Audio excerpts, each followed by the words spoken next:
This is Rob Tebbutt for Boxing Social in association with Betfred. Delighted, as always, to be joined for the first time in a while, might I add, by unbeaten super lightweight prospect, contender, star of the future, Dalton Smith. How are you, Dalton? Yeah, not too bad. Nice to be back. Like you say, a long time no see. But I think boxing's back, getting back to its old ways a little bit. The crowds are slowly coming back in, and it's nice to see. It certainly is, and always nice to see you. Popped down today and saw you do a little bit of sparring with Mr. Luke Campbell ahead of his fight with Ryan Garcia on January the 2nd. Talk to us a little bit about the sparring, as I understand it you've been down several times now. Yeah, I've been down the last couple of weeks. Shane got in touch and he was like, I just had like a few weeks off, and Shane was like, oh, we'd like to come down for some sparring. So I thought, yeah, come down, perfect way to get back into it. And then, he says, oh, can we have you for next week, the week after? And I've been down as the main sparring partner now, and I've enjoyed it. They've made me feel welcome, and I'm just a young boy in the game, and I'm learning loads by coming down. I've been coming down on my own. When we go back, because obviously Campbell's several cycles ahead of you in the amateurs, but do you remember him from when you started boxing, when he was coming through the amateurs? I think just when I got onto the Great Britain team at the time, that's when he was getting trained by Rob, and I used to do a few rounds then. So I knew a little bit how Luke was, and I've always rated him as a great fighter. And coming down now, I was doing a session yesterday with him, and he gives me advice, and I'm learning by doing things like this. How's the sparring been? Everybody's going to want to know what it's been like between the ropes. Tell us a little bit about how you've been getting on. Perfect sparring, and I think I'm a style what I can replicate Ryan Garcia a little bit. I tend to throw quite a lot of left hooks, and I think it's perfect sparring for Luke, and also good sparring for me, and it is good sparring. Campbell's a great fighter, and I've learnt loads from him. When you're coming in, because obviously sometimes sparring can be different depending on what fighter, depending on what the trainer or the fighter that you're helping to prepare wants you to work on. Have you been coming in told to replicate Ryan Garcia's style? Have you been doing your own thing, slightly a cross between the two? Basically, Shane's just said, come in, be yourself, and try and hurt Luke as much as you can. And try and stick it on him. Don't give him no respect. But obviously, I'm down here to do a job, and I'm learning from Luke, but I've also been watching fights of Ryan Garcia and trying to, replicate him a little bit. Obviously, not make it too confusing, because, I like Luke. I'm here to help him and also learn myself. But, I've just been coming down, being myself, and, the sparring's been good to watch. You mentioned you've been looking at Ryan Garcia, probably trying to take little bits and pieces to replicate for your spars. What have you taken from him? What have you seen from looking at Ryan Garcia?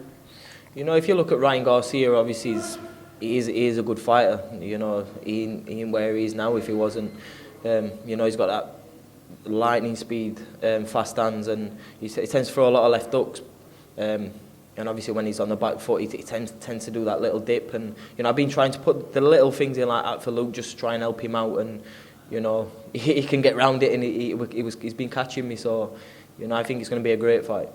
Without obviously giving away too many of the secrets behind the scenes, how has Luke been in sparring? What's it been like being in the ring with him? What does he do well?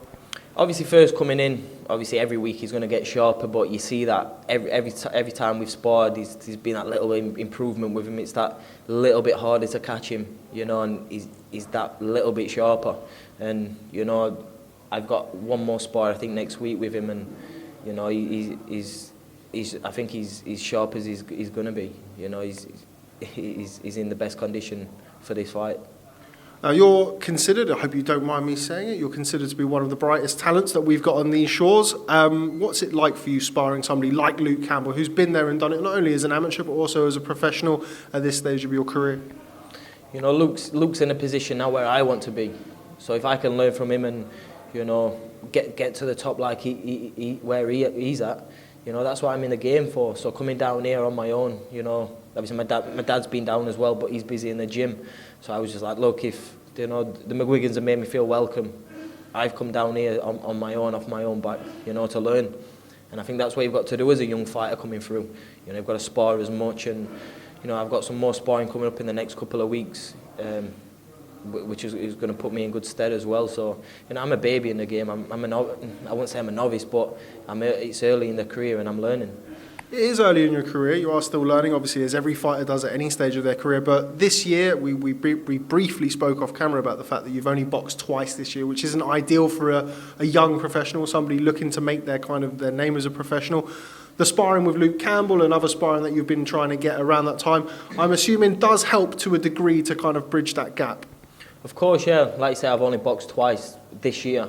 I had a decent step up my last fight on fight camp, but I think the best thing for a young fighter is get as much sparring in as you can. Be in the deep end. If you're sparring, you don't want it your own way all the time, because that's not how you're learning. And you want to be sparring the best, and that's how you're going to learn. Final one on all things Garcia-Campbell. Obviously, how do you see the fight going? I've said from day one, I rate Ryan Garcia as a great fighter, but Luke's been there. He's been in the deep end. He's had it the hard. He's a very experienced fighter, and I just think it's going to be a Luke Campbell win. Stoppage points? I'd like to see a stoppage. Luke. On record, Luke doesn't look like a big puncher, but he's very accurate, and if he lands, he can hurt people. But I'm going more of a points win for Luke Campbell. Very selfless of you talking about Luke Campbell and Ryan Garcia for this whole interview so far. Let's talk about yourself. As we mentioned, you've only boxed twice this year, which isn't ideal. When can we expect to see you back in the ring? Any conversations going around 2021? Yeah, hopefully end of January. There's a couple of shows which we're hoping to be on. Hopefully get some sort of title, a decent opponent. So we're just waiting on Eddie to get back to us and give us a date. But I'm taking it as I'm back in camp now. Obviously I've started my camp great with the sparring with Luke. But yeah, I'm just looking forward to pushing on for a big 2021. Try and stay active. Obviously I haven't been as active this year as I'd have liked to have been. But that's just how the world's been at the minute. And I'm looking forward to next year. You mentioned having last boxed at fight camp. Of course, no fans there. I'd imagine not wildly out of the blue for you as somebody who was a very experienced amateur, boxed all around the world as the amateurs. What was it like boxing with no fans? It was weird, but you seen the setup how fight camp was put up from Matchroom and Eddie and Sky Sports, and it was something else. It was some experience. But obviously we was walking to the ring and it felt weird, like obviously you'd look around, it'd just be the matchroom staff, but once you're in there you block all that out and you just get the job done. Okay, well, let's move on and talk about this weekend. Canelo Alvarez faces an STN Sports stablemate of yours, Callum-Smith. Shout out STN Sports, Paul Reddy and Sean O'Toole. Talk to me about the fight. Callum-Smith, massive fight, not only for Callum, but for British boxing.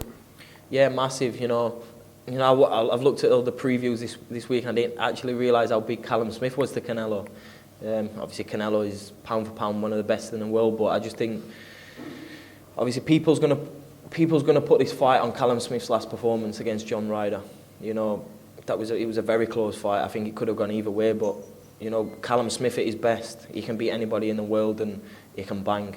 You know what I mean? So I'm looking forward to it. I hope Callum-Smith does the job and he's capable of doing it. And we can carry the Smith name. He can carry the Smith name, and maybe if he wins, you can get yourself a dog called Callum. That's it. It's, obviously, my dog's Canelo. We'll keep that one quiet. But all I know is I'm backing Callum-Smith all the way this weekend, and I hope he can bring it back to the UK. Just final one, I just briefly touched upon Paul Reddy, Sean O'Toole and STN Sports, having recently launched their advisory company. Just talk to us a little bit about that. Obviously, Paul's somebody that you know very well, helps advise you and guide your career. Talk to us about STN Sports and the guys. Yeah, I just think how STN's been set up, it's very professional. They're in it for the right reasons. And I first got in with Sean O'Toole in the amateurs, built a good relationship up with him. And, obviously, I think he was with a different company at the time, and obviously STN's a company what's been set up now with him and Paul Reddy, and the good guys. It's hard to find people like that. They're in it for the right reasons, and it's hard to find someone who you can trust. And I can honestly say I put my hand on my heart. They're in it for the right reasons, and I wouldn't have anybody else, back in my career. And I just leave everything to them. And STN, I think it's going to be one of the best management companies in the next couple of years. Okay, well, Dalton Smith, always a real pleasure catching up with you. Nice to see you looking in such good form in sparring. Best of luck for 2021. Hopefully see you in the ring at the end of January. That's it, I appreciate it. Thank you for your time as well.